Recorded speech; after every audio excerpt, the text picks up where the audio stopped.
Hello students, good morning. Welcome to SS Online Classes. Students, today it's our English literature turn. So we will read today English literature in our today's class. And today we are going to start a new chapter of our English literature book as disaster. Understand the number of this new chapter is chapter 6 and the name of the chapter 6 is Lolly Road. Okay, so students, today we will read chapter 6 Lolly Road in our today's class and included the chapter 6. Today we will read and explain summary of first, second and third stanzas which is page number 58 of the chapter 6, and after it we will read and note down 25 hard words of the chapter 6 in our Fire English Literature notebook. Okay, so all students, please press partial attention class and listen to my words clearly because today we are going to read and explain summary of first, second and third stanzas which is page number 58 of the chapter 6. And students, after it we will also read and note down 25 hard words of the chapter 6 in our Fire English Literature notebook. Okay, so all students, let's see chapter 6.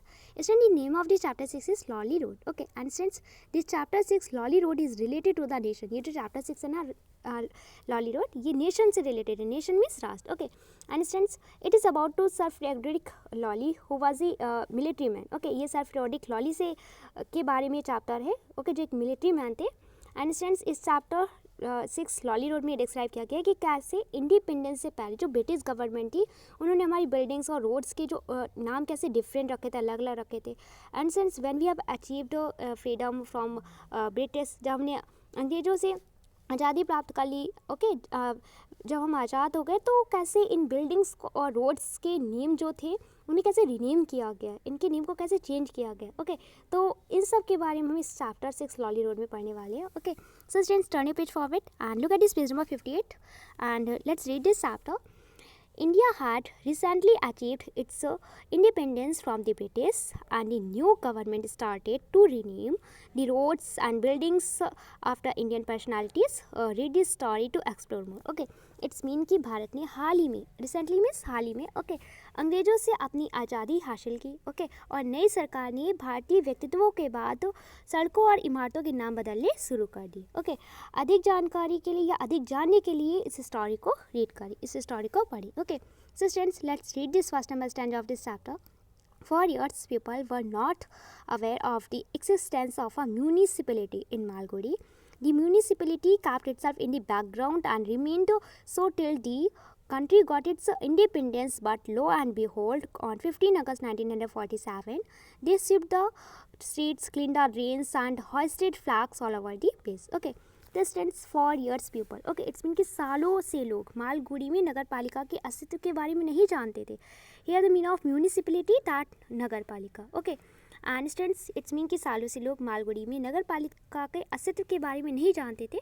And जो नगर पालिका ने खुद को background में रखा था, खुद को पृष्ठभूमि में रखा था, एंड और देश को आज़ादी मिलने तक ऐसा ही रहा. लेकिन here the meaning of low and behold. Low and behold it's a phrase, एक फ्रेज है एंड एक वाक्यांश है. इट्स मीन कि येलो. ओके, यह ध्यान से देखो तो लो एंड बिहोल्ड. लेकिन ये लो ऑन 15 अगस्त 1947, 15 अगस्त 1947 को उन्होंने सड़कों की सफाई की. ओके, और student said the meaning of drains, that नालियों और नालियों की सफाई की और जगह जगह पे झंडे फहराए. ओके, हॉस्टेट मीन्स फहराए, फ्लैग्स मीन्स झंडे, और जगह जगह पे झंडे फहराए. Okay, let's read next. But the municipal chairman said, I feel we have not done enough. Okay, but means लेकिन जो म्यूनिसिपल चेयरमैन, इट्स मीन कि जो नगर निगम के जो अध्यक्ष थे ना. ओके, लेकिन नगर निगम के अध्यक्ष ने कहा, सेड मीन्स का, said it's a second form of say means का ना, सेड मीन्स का. I feel we have not done enough. Okay, it's mean कि मुझे लगता है कि हमने पर्याप्त नहीं किया. इनफ मीन्स प्लेंटी, पर्याप्त. ओके, जब बहुत अधिक. तो उन्होंने कहा, नगर निगम के चेयरमैन ने कहा, नगर निगम के अध्यक्ष ने कहा कि मुझे लगता है कि हमने पर्याप्त नहीं किया है. Okay, and I used to visit him almost every day trying to make a try to make a living out of news reports to a paper which paid me 2 rupees for every inch of published news. Okay, तो students, it's mean कि मैं लगभग हर दिन उनसे मिलने जाता था, समाचार से जीवन यापन करने की कोशिश करता था. ओके, एक अखबार को रिपोर्ट करता था जो मुझे प्रकाशित समाचार के हर इंच के लिए 2 रुपीज़, 2 रुपये का भुगतान करते थे. Okay, and enough of what I asked. Okay, तो आई आस्क्ड इट्स मीन कि मैंने पूछा. Okay, asked it second form of ask. Ask means पूछना, आस्क्ड मीन्स पूछा. Okay, enough of what, it's mean कि काफ़ी है क्या. Okay, let's read next stanza. Nothing to mark of the great event he sat brooding. Okay, and then announced, come what may, I am going to do something great. He called up an extraordinary meeting of the council, and having gone to them, and at once they decided to nationalize the names of all the streets and parks in honor of the birth of independence. Okay, तो students it's mean कि महान घटना को चिन्हित करने के लिए कुछ भी नहीं है. Okay, nothing to mark of the great event. It's mean कि महान घटना को चिन्हित करने के लिए कि इतना बड़ा ये इंसाइट हुआ है. ओके, इतनी बड़ा ये इवेंट है, इतनी बड़ी ये घटना है कि हमारे देश को, हमारी कंट्री को फ्रीडम मिल गई, आज़ादी मिल गई. तो इस महान घटना को चिन्हित करने के लिए कुछ भी नहीं है. ओके, और वह बैठ गए और कुछ सोचने लगे. Here the mean of brooding that, brooding means कि बैठ के कुछ सोचना. Okay, here the mean of brooding that thinking about something, कि कुछ सोचना. ओके, किसी के बारे में कुछ सोचना. तो उन्होंने कहा कि इतनी बड़ी घटना को चिन्हित करने के लिए कुछ भी नहीं है.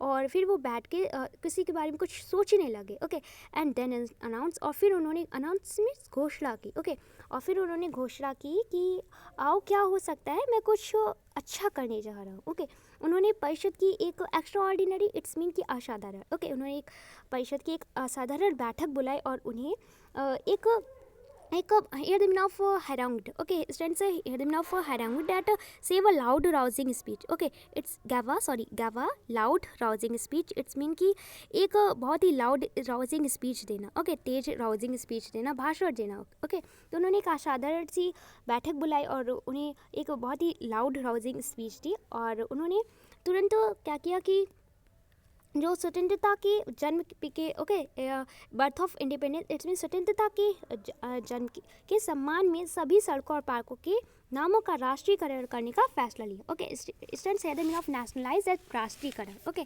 तो उन्होंने ये डिसाइड किया कि जितने भी पार्क्स वगैरह हैं, ओके, रोड्स वगैरह हैं, उनके नियम को नेशनलाइज किया जाएगा, राष्ट्रीयकरण उनका किया जाएगा. Okay, student, let's see next. At the corner of Lolly Extension and Market, there used to be a statue.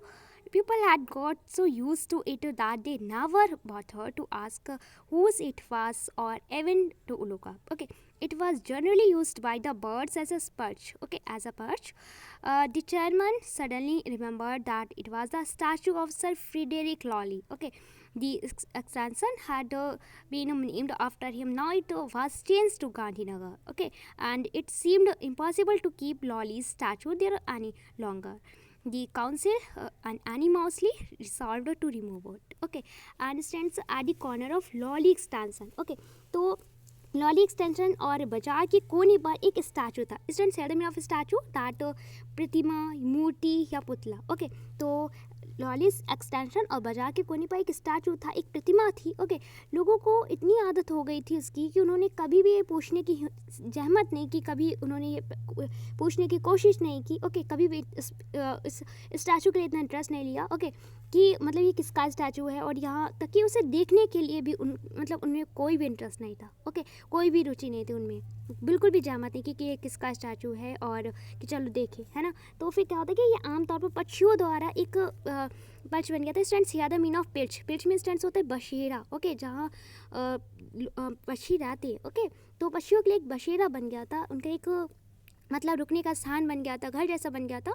And क्या होता है कि फिर जो चेयरमैन थे, अध्यक्ष थे, ओके, अध्यक्ष को अचानक याद आया कि ये सर फ्रेडरिक लॉली की स्टैचू है. ओके, सर फ्रेडरिक लॉली का स्टैचू, उनकी प्रतिमा है. ओके, एंड फिर क्या होता है कि एक्सटेंशन उनके नाम पर रखा गया था, अब इसे गांधीनगर में बदल दिया गया. अध्यक्ष को अचानक याद आया कि हाँ, ये तो सर फ्रेडरिक लॉली का स्टैचू, उनकी प्रतिमा है, तो वो एक्सटेंशन उनके नाम पर ही रखा गया था. अब इसे गांधीनगर में बदल दिया गया चूँकि, तो अब इस लॉली की प्रतिमा को, ये जो सर फ्रेडरिक लॉली थी, इनकी प्रतिमा को, इनके स्टैचू को यहाँ रखना असंभव लग रहा था, इम्पॉसिबल लग रहा था. ओके, तो फिर क्या होता है कि परिषद ने सर्वसम्मति से इसे हटाने का संकल्प लिया. Okay, students, here the meaning of unanimously, that with complete agreement. Okay, मतलब पूरी सहमति के साथ. तो पूरी सहमति के साथ उस प्रतिमा को, जो सर फ्रेडरिक लॉली की जो स्टैचू थी, उनकी जो प्रतिमा थी, मूर्ति थी, उसे हटाने का निर्णय ले लिया गया. Let's see next stanza. The next morning, the council with the chairman surrounded the statue. Triumphantly, they now realized their mistake. The statue towards 20 feet above them and seemed to arise from a pedestal of molten lead. It stood with the firmness of a mountain, but it made them only firmer in their resolve. If it was going to mean blasting up that part of the town for the purpose, they would do it. For the unearthed a lot of history about Sir Frederick Lawley. He was a combined of Attila and the sorts of Europe and Nadir Shah with the craftiness of a Machiavelli. Okay, तो students क्या होते हैं, next morning को अगली सुबह जो सभापति के साथ परिषद ने, ओके, सभापति के साथ जो काउंसिल हेड ऑफ काउंसिल परिषद, ओके, तो अगली सुबह सभापति के साथ परिषद ने विजयी रूप से प्रतिमा को घेर लिया. ओके, सराउंडेड मीन्स घेर लिया. उन्हें अब अपनी गलती का एहसास हो गया था. रियलाइज मीन्स एहसास होगा, अनुभव होगा. तो उन्हें अब अपनी गलती का एहसास हो गया था.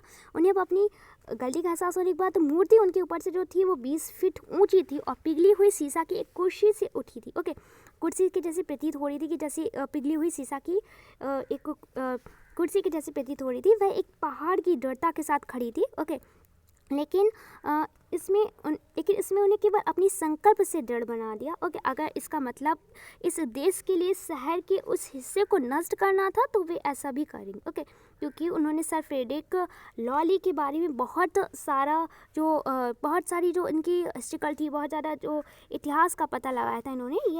ये अटिला हो गई और दी सॉर्ट्स ऑफ यूरोप हो गई. हियर द मीनिंग ऑफ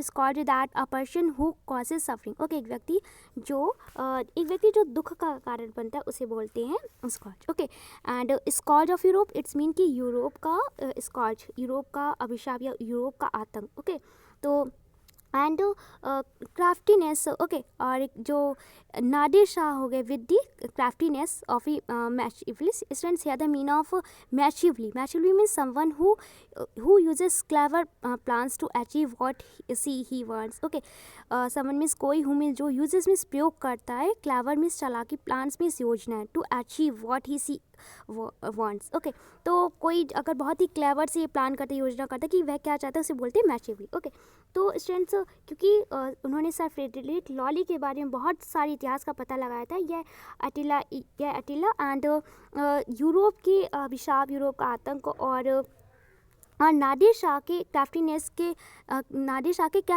साथ नादिर शाह का एक क्राफ्टीनेस का एक मैशिवली था. ओके, तो स्टूडेंट्स जो उनके बारे में बहुत काफ़ी सुन रखा था उन्होंने. ओके, सर फ्रेडरिक लॉली के बारे में. तो उन्होंने ये डिसाइड किया कि मतलब अगर इसे नष्ट भी करना पड़े ना, अगर इसका मतलब कि इस उद्देश्य के लिए इस शहर के उस हिस्से को नष्ट भी करना पड़े तो वैसा करेंगे. Okay, so students we have read and explain summary of first, second and third stanzas which is page number 58 of this chapter 6, and I hope you must have understood summary of first, second and third stanzas of this chapter 6, and I hope you must have no problem in any stanza of this chapter 6. Okay, so students we will read next stanzas of this chapter 6 in our next video. Okay, and now we are going to read and note down 25 hard words of this chapter 6 in our Fire English Literature notebook. Okay, but students before it, let's see this picture. It's a picture. It's a statue of Sir Frederick Lawley. Okay, ये Sir Frederick Lawley का statue है, उनकी प्रतिमा है. Okay, और बहुत ही ज़्यादा ऊंची है ना, बहुत ज़्यादा लंबी है. ओके, टॉल है. And students it's become a perch of birds. ये देखो पक्षियों का बसेरा जैसा बन गया ना, बर्ड्स है यहाँ पे. ओके, और लोगों ने इसको इसके सराउंडेड लोग बैठे, इनसे घेर रखा है ना. So students let's see hard words. Students, the name of the chapter 6 is Lawley Road, and students, let's see hard words. Hard words means cut itself. Let's see first number hard words. Students, so first number hard word is municipality. Okay, municipality, municipality. Okay, and students, here the meaning of municipality, that nagarpalika. Okay, municipality, it's mean nagarpalika. Second number hard word is independence. independence. Independence, it's means स्वतंत्रता. Third number hard word is municipal chairman. Okay, तो municipalchairman. Municipal chairman it's mean कि बोल सकते हैं कि नगर पालिका के अध्यक्ष. Okay, and students of four number hard word is boarding. BROODING boarding. Fifth number hard word is extra ordinary. EXTRAORDINARY extra ordinary. and it's Ashadhar. And students, your 6 number hard word is nationalize. Nationalize, nationalize. And students, the meaning of nationalize that Rashtrikara. And 7 number hard word is around, HARANGUED, around. Okay. And students, your 8 number hard word is unanimously, UNANIMOUSLY, unanimously.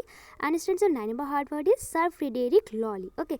And students, your as I said, FREDERICK, Sir Frederick Lolly, LAWLEY, Lolly. Okay, जिस पे chapter का name based है ना, Lawley road. Okay, तो sir Frederick Lawley. And students, your 10 number hard word is massively, MACHIAVELLY. Okay, massively.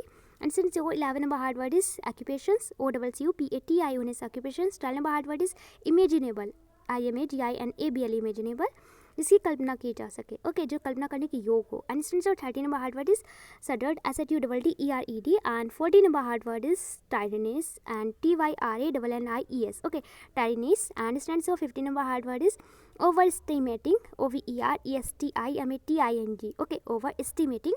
And students, your 16 number hard word is permitting, PERMITTING, permitting. And students, your 17 number hard word is implements, IMPLEMENTS, implements. And students, your 18 number hard word is district magistrate, DISTRICT, district, MAGISTRATE, district magistrate. Okay.